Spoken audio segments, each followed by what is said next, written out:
Hi friends, welcome back to our channel. Shri Padmavathi Mahila యూనివర్సిటీలో ఎవరైతే distance education చేయాలి అనుకుంటున్న వాళ్ళు ఎలా అప్లై చేసుకోవాలి, యూనివర్సిటీ నోటిఫికేషన్స్ ఎలా చెక్ చేసుకోవాలో ఈ వీడియోలో చూద్దాం. ముందుగా మన ఛానల్ని లైక్ చేయండి, షేర్ చేయండి, సబ్స్క్రైబ్ చేసుకోండి. వీడియోలోకి వెళ్ళిపోదాం. ఎస్పీఎంవివి పద్మావతి మహిళా విశ్వవిద్యాలయం అని మనకి గూగుల్లో సెర్చ్ చేయగానే మనకు వెబ్సైట్ అనేది ఇలా ఓపెన్ అవుతుంది. ఇక్కడ క్లిక్ చేస్తే ఈ యూనివర్సిటీలో ఏమేమి ఈవెంట్స్ జరుగుతున్నాయి, అడ్మిషన్స్ ఎప్పుడు, ఏంటి అనేది ప్రతి ఒక్కటి ఈ వెబ్సైట్లో మనం తెలుసుకోవచ్చు. ఇక్కడ రైట్ కార్నర్లో CDOE అని ఉంది కదా, ఇక్కడ CDOE అని ఉంది కదా, అక్కడ క్లిక్ చేస్తే మనకి ఇలా ఫ్రంట్ పేజ్ అనేది ఓపెన్ అవుతుంది. ఫస్ట్ క్రియేట్ ABCD ID అని మనకి ఇక్కడ అడుగుతున్నారు. ABCD ID అనేది క్రియేట్ చేసుకోవాలి. డిజిలాకర్ అపార్ ID అని అంటారు.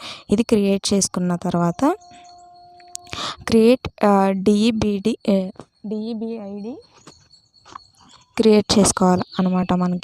మనం ఏదైతే ABCD ID క్రియేట్ చేసుకున్నామో అది ఇక్కడ పెట్టి ఎంటర్ చేయగానే మనకి DEBID అనేది వస్తుంది.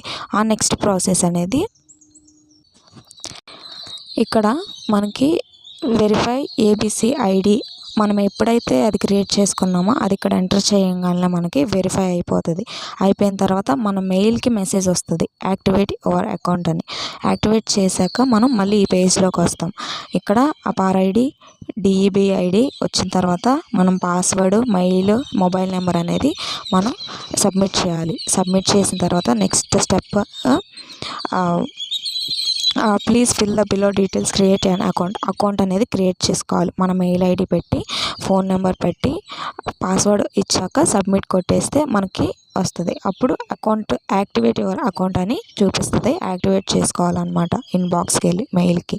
ఆ తర్వాత నువ్వు ఏం ఈమెయిల్ అయితే సబ్మిట్ చేసావో ఆ మెయిల్తో నువ్వు సైన్ ఇన్ అవ్వు. ఇందాక చూపించాను కదా, CDOE పోర్టల్కి వెళ్ళి, SPMVV CDOE పోర్టల్కి వెళ్ళి క్లిక్ చేస్తే మనకి ఇలా వస్తుంది. నువ్వు సైన్ ఇన్ అయిపోయాక నెక్స్ట్ స్టెప్ రిజిస్ట్రేషన్ ఫీ అనేది 350 రూపీస్ అనేది నువ్వు పే చేయాలన్నమాట. పే చేసిన తర్వాత పేమెంట్ అయిపోయాక నీకు డెబిట్ కార్డ్ కానీ, క్రెడిట్ కార్డ్ కానీ, UPI కానీ దేని ద్వారా అయినా పేమెంట్ అనేది పే చేయొచ్చు. మీరు పే చేసిన తర్వాత ఈ రిజిస్ట్రేషన్ పే స్లిప్ అనేది కంపల్సరీగా స్క్రీన్ షాట్ అనేది తీసుకోండి. మీరు డాక్యుమెంట్ సబ్మిట్ చేసేటప్పుడు కంపల్సరీగా ఇది సబ్మిట్ చేయాలన్నమాట. నెక్స్ట్ మనకి స్టూడెంట్ ప్రొఫైల్ ఇట్లా ఓపెన్ అవుతుంది. ఓపెన్ అయిన తర్వాత ఇక్కడ చూపించాను కదా, రిజిస్ట్రేషన్ అయిపోయాక స్టూడెంట్ పోర్టల్లో మనం మన డీటెయిల్స్ అన్నీ సబ్మిట్ చేయాలన్నమాట. మీరు సెంటర్ ఇక్కడ మెయిన్ ఏంటి అంటే సెలెక్ట్ యువర్ సెంటర్. మీరు ఎక్కడ అవైలబుల్గా ఉన్నారో డిస్టిక్ ఒక సెంటర్ అనేది ఇస్తారనమాట. అది మాత్రం మెయిన్గా గుర్తుపెట్టుకోండి. ఆ డిస్టిక్కి వెళ్ళే మనం ఆ ప్లేస్లోనే, ఆ కాలేజ్లోనే మనం డాక్యుమెంట్ వెరిఫికేషన్ అనేది చేయించుకోవాలి అనమాట.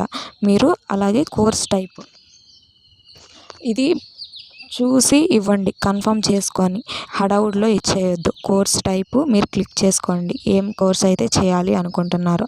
అలాగే అప్లోడ్ యువర్ ఒక ఫోటో అప్లోడ్ చేసి సిగ్నేచర్ అప్లోడ్ చేసిన తర్వాత ఒకసారి డీటెయిల్స్ అనేది చెక్ చేసుకోండి. మరలా తప్పు చేయొద్దు. మీరు ఏ ఇన్ఫర్మేషన్ అయితే ఇచ్చారో అదే ఇన్ఫర్మేషన్ వాళ్ళకి వెళ్ళిపోతుంది. సబ్మిట్ చేసేసిన తర్వాత మనకి ఈ విధంగా ఓపెన్ అవుతుంది. ఈ విధంగా ఓపెన్ అయిన తర్వాత ఇక్కడ చూపిస్తున్నారు చూడండి. మీరు ఇక్కడ ఏం చేయాలి అంటే SSC marks memo, inter memos, 10th class memos, degree memos, ఇవన్నీ మీరు ఎక్కడైతే సెంటర్ ఇచ్చారో ఆ సెంటర్కి వెళ్ళి మీరు సబ్మిట్ చేయాలి. ఇక్కడ ల్యాండ్లైన్ నెంబర్స్ కూడా ఉంటాయి. ఆ ల్యాండ్లైన్ నెంబర్స్కి కాల్ చేసి ఇన్ఫర్మేషన్ అనేది కూడా తీసుకోవచ్చు. మీరు